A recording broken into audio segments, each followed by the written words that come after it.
أحد باعة الطيور يزاول تلك المهنة منذ 14 عاما كهواية وكمصدر رزق لأسرته، كما يعتمد عليها بذات القدر العديد من مساعديه، وسيدة أرملة يستأجر منها المحل. نتابع.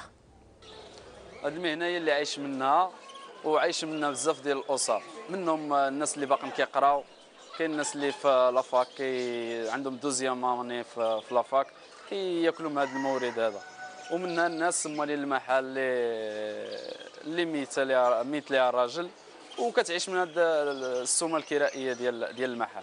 كاين الطيور اللي كنبيعوا هنا في المحل، هي الطيور كاينه اللي كتجي من برا، ولكن مع الدوام ولينا كنفرخوها هنا في المغرب. حيت المغرب فيه مناخ مزيان بالنسبه للطيور اللي كتعيش في اسيا واللي كتعيش في اوروبا، كتلقى مناخ هنا كتوالد بكثره.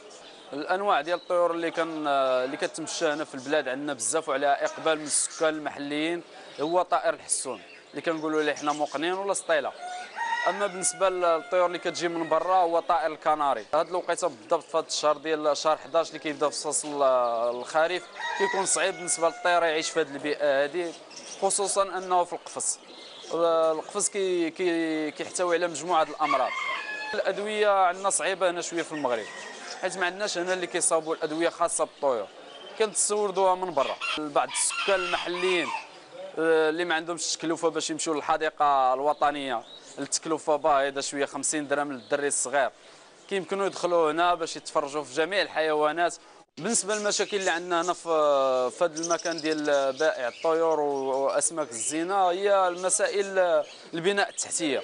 البناء التحتيه السلطات وعدتنا باش غادي تصلح هذا المكان هذا، وراه كدير مجهود كبير بالنسبه لهذه البلاصه هذه. وفي ختام حصادنا المغربي نذكر بالعناوين.